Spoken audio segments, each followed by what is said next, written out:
kibbutz. They have a guest house also. They have glamping, camping, but more like glamping. They have both.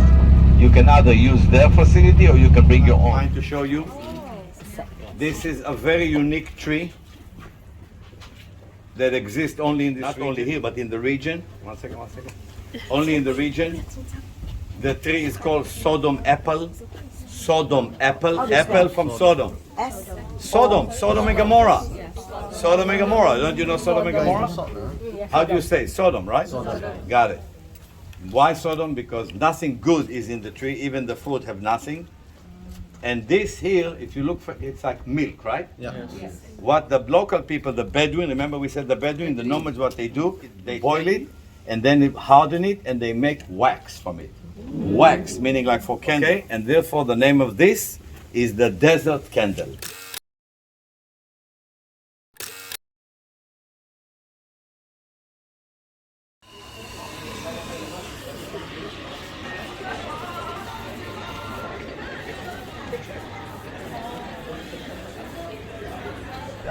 They just signed, maybe there is an address and this and that, and why did you come to Israel and how long did you stay in Israel, where you're going to go next. Because when you will come to the airport, they would like to see what you bought.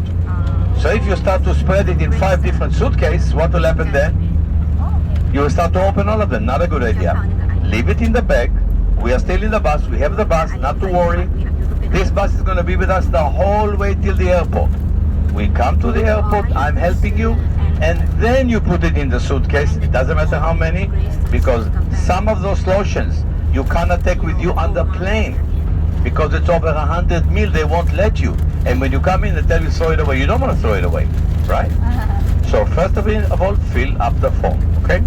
Second, leave it in the bag. Leave it in the bag. Not to worry, the bus can carry everything, okay? When we come to the airport, we will help you. Next thing we do is we're going to have lunch in Qumran, the famous place where the Dead Sea Scrolls were found. I'm going to talk about the Dead Sea Scrolls, not to worry, I'm going to talk about it. And by the way, Cleopatra, a name that we told, remember Cleopatra? Cleopatra heard about this perfume business here, and she wanted the perfume, and she asked Anthony, Mark Anthony, remember him? We talked about him, remember? She asked him, you know what the question that woman asks a man if she wants something?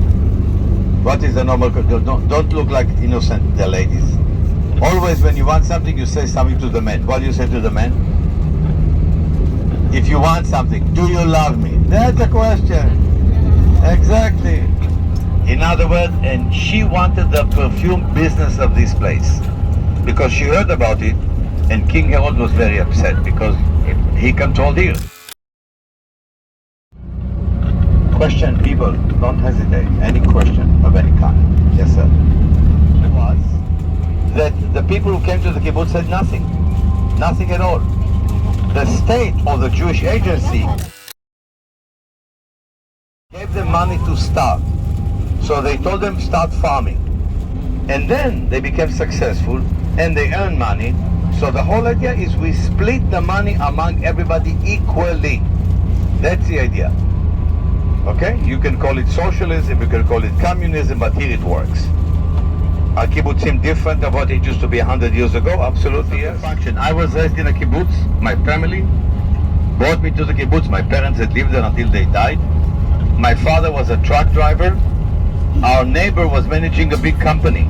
They got the same food, the same housing, the same everything, the same education to their children. However, I have to be honest, now kibbutzim are changing. I'll tell you, in my childhood, we did not sleep with our parents in the same house. We have a boarding, boarding school. Meaning in the school, we have what, it was the place where we slept. And every afternoon I will spend time with my parents, what you can call quality time. We had dinner together in the main dining room of the kibbutz because there was no private kitchen. There was one restaurant. Okay, so yes, kibbutzim is sharing. Oh, but only 1% of the people of Israel live in kibbutzim. Only one. Remember we talked about it. 1%, meaning the rest of the 99 don't. But the contribution to the state, to the economy, to the politics, to the army, by far more exceeding, by far. In my unit in the army, 90% of the unit was from kibbutz. 9-0. Kibbutz pay for education, absolutely, all the way through. Now here, so in my time, when I came back from the army to the kibbutz said, we need engineers. So you want to study? Go study to be engineer. We need a lawyer, we need a doctor. But today kibbutzim give you much more freedom. Why? They understood that if the people are happy, they will stay. If the people are not happy, they leave. So in my time, when it was very strict and limited, most of my family, the people in my group left. Okay? Today it's the other way around. 110 years ago, the Dead Sea was there. I mean the level, meaning this road was underwater. There was no road. And if you look carefully, in the middle there are 3 letters in English. Can you see the 3 letters in red? Yes. Can you see? Can you see 3 letters in red? P-E-F. Yes. P-E-F. Tongan. Got it? You did? All do? Yes. Thank you. So what are those letters stand for? It's a British institute which is still, by the way, alive. In other words, it's still there. It's called Palestine Exploration Funds. PEF.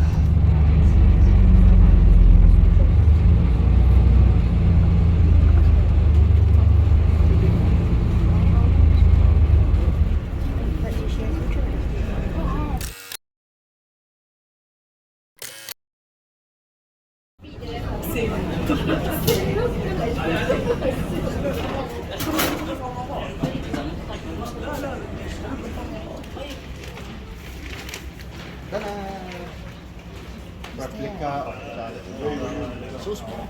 No, replica is So decorative item.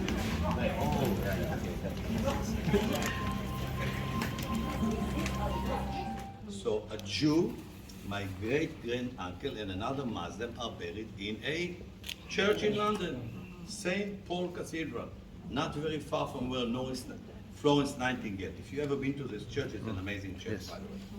All good? Are you ready? There.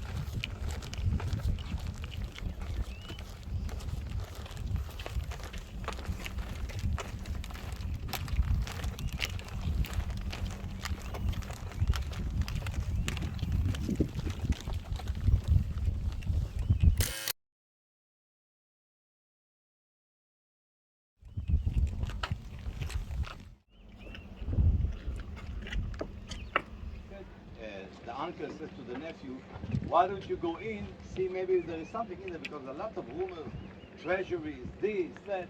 So, but you don't send somebody somewhere where you can't see the bottom. So what did they do? What you heard. They were dropping a stone. When you drop a stone, you actually measure the depth, right? Because the stone takes time, and you can understand how deep. It goes in, and he found 10 jars, which 8 of them were empty, and in 2 of them he found something.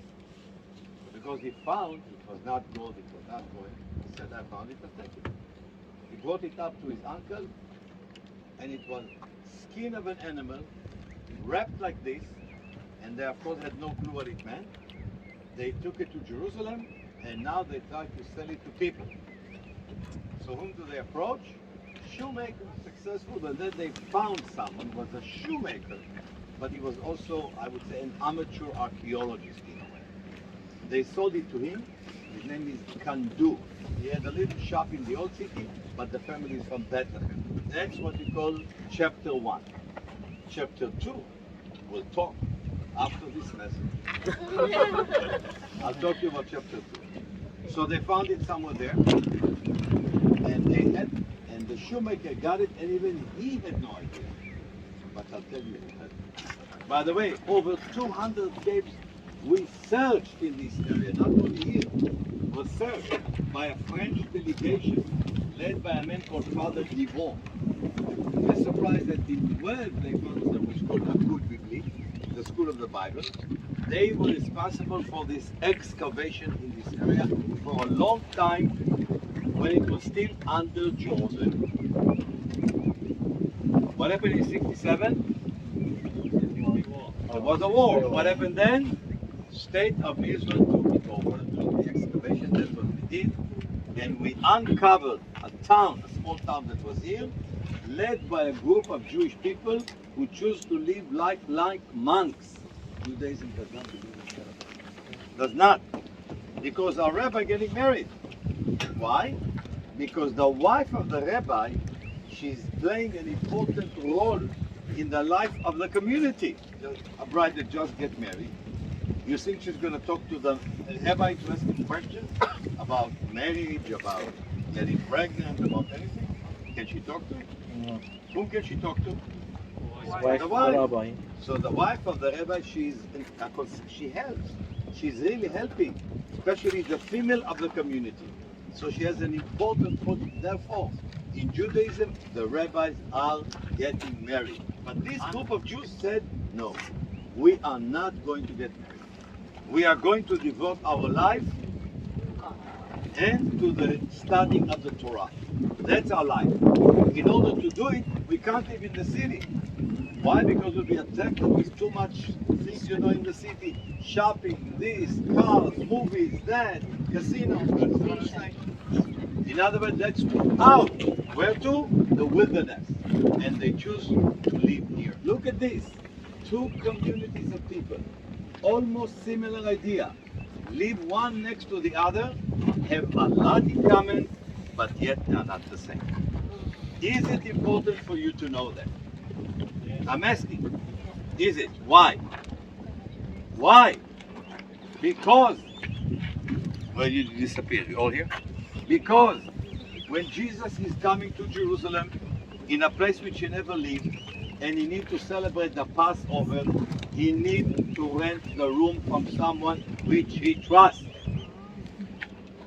Someone that may think like him, especially someone that doesn't like the high priest. And you agree with me that Jesus for sure did not like the high priest. Agree? Absolutely. These people here, they absolutely did not like and they hated the high priest. They even wrote about it. They called him the evil one. And they wrote in future times, the righteous man is going to rule our life. Who is the righteous man? The Messiah. Okay? Now Jesus needs somebody to help him in Jerusalem. So therefore, because he had to play it low-key, he cannot say, okay, I'm coming. He had to do it sort of, kind of under the ground in a way. How is he going to tell his own people, we are meeting somewhere to celebrate the Passover? Follow the men that carry the water pitchers. Follow the men. But men never carried water. Men, not women. But if you live in a group of men only, men has to do the job of. Very good. Which group of Jews live like men only? The people that call Essenes. Where was the headquarters in Jerusalem, according to Josephus Flavius, our famous historian? On Mount Zion. And where do we have the upper room? On Mount Zion. Thank you. The flood water that comes here every year, year after year, will go through there. They will divert it, take a look and see, and they fill up those cisterns on those places where they are going to be immersed in the water. Look at that thing. No, it's not the River Jordan.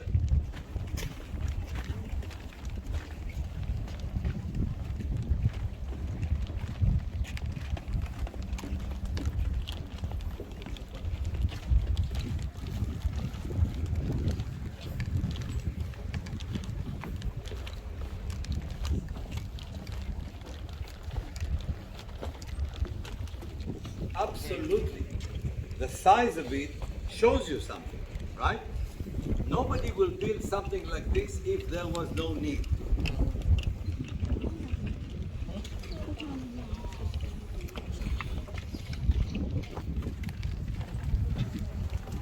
Balon lang naman yan. Ay,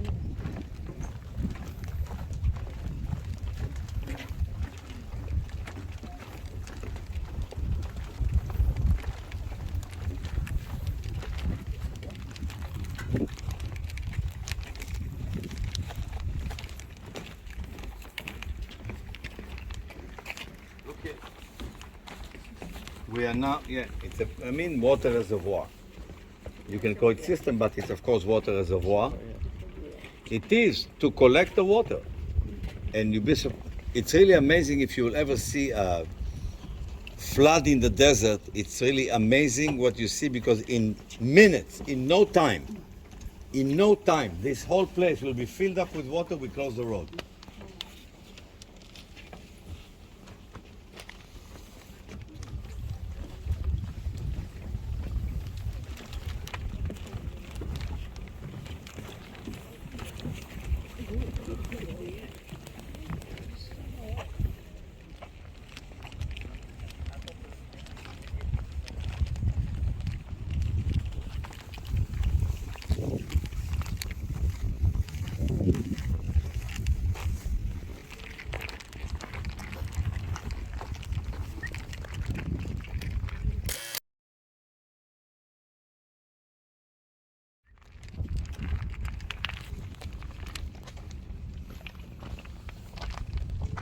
Weather clears up. If you will look across, you see hotels in Jordan. Those are hotels in Jordan. They have some very nice hotels there. Marriott. I'll say a few words. I promise you, I'll do it brief and short. Closed from here. It was open from the top only, because the whole purpose of these people is to hide, and to hide well. And in that cave, that's called cave number 4. That's the name, cave number 4. We found in that one cave 14,000 pieces of scrolls in one cave. 4 copies of Isaiah. A book of Isaiah, how many chapters it has? 66. But remember, it's not a book, it's a scroll. Meaning it is a page, stitched to a page, stitched to a page, stitched. When you open it this way, it is almost 7 meters long. When you will be in the Museum of Israel, I'll show you some of the photocopy of the full Isaiah. We have everything, but we don't show it. Why we don't show? Because just the fact that you are there and you are breathing, even though it's behind sealed glass, you are damaging the scroll. We keep it in a lab in darkness, in steady temperature. But however, you will see a piece of Isaiah, a piece, which is original. People, original. 2,000. It is Hebrew that I can read. It is Hebrew that I can read. After the man found this shoemaker, right? The shoemaker opened one of them. He had 7, by the way. And he realized that there's some weird writing. Weird, doesn't know what. He doesn't speak Hebrew. But he heard about the Jewish professor. And the Jewish professor bought 3 scrolls. He had 7. Remember, he bought 3. Meaning, how many left? 4. Very good. He did not want to sell. Talk to his priest about it. The priest belonged to the same church that you met our friend yesterday. Same church. Remember, they speak Aramaic. Very small church. And that priest said to him, listen, what you found is very important. I would like to buy it from you, the rest of the 4, correct? I don't have much money, but we had the Sunday collection. He handed him the box, and he said, that's yours. I'm taking the 4 scrolls. Mr. Kandu later on in the interview said there was about $100. And $100 back in 47, it's money. Okay, not a lot, but it's money. So now the priest is taking the 4 scrolls. It's already towards the end of 1947. What happened? What's going on here? War! There is already the conflict between the Jews to the Palestinians. The priest said to himself, I don't know what's going to happen. I have only my mom, and I have my church, which many of them had left, and I have the scrolls. I'm leaving. I'm taking the scrolls and my mom, and I'm moving to North America. How is he going to raise money? Before selling the scroll, he chose to go from place to place and give talks, lecture. He will show the scroll, he will talk. But he didn't raise enough money. So he decided a few years later, I think it was 53, July if I'm not wrong, 1953, he puts an ad in the Wall Street Journal saying as follows: ideal gift to a museum or a private collector. Scrolls of the Old Testament found dating back 150 years before Jesus' time. And the amount of money he was asking was, Million. not exaggerate, but you're close. He bought it for 100, he wants $250,000. This is a big amount of money in 1950s. State of Israel was in poverty. We lived on ration. You know the word ration? Yes. Meaning, I remember as a child, my parents used to send me to the grocery shop with a coupon, not because you could not buy more than what the store, you could buy only one loaf of bread per 2 days. So much rice per week, you understand? So many eggs. We lived on ration. Long story short, State of Israel is not good. Who was there at the time in the USA trying to buy weapons for the young State of Israel? The son of the professor. Remember the professor who bought? Yeah. His son is in the army. He is going to buy weapon for Israel. A journalist that knew who he was told him, listen, that's the ad I saw in the Wall Street Journal. Call your father. And the father said, listen, I'm going to sell my apartment, my house. I want to buy the scroll. We need to buy the scroll. Son said, don't sell. We will find somebody. They found a man, a Jewish man, that gave $150,000 donation. And the rest of the 100,000, the State of Israel gave this man a letter of credit, meaning we promise you we will give you the rest once the scroll arrive here. And it so happened, we brought the scrolls to where they belong. And for them we built a beautiful building that you will see, which is called the Shrine of the Book in the Israel Museum. Now, why the scrolls are so important? Because that's the most ancient Bible, Holy Old Testament by the way, ever found so far. And it's Hebrew that I can read. Hebrew that I can read. And it's dating back 2,000 years ago.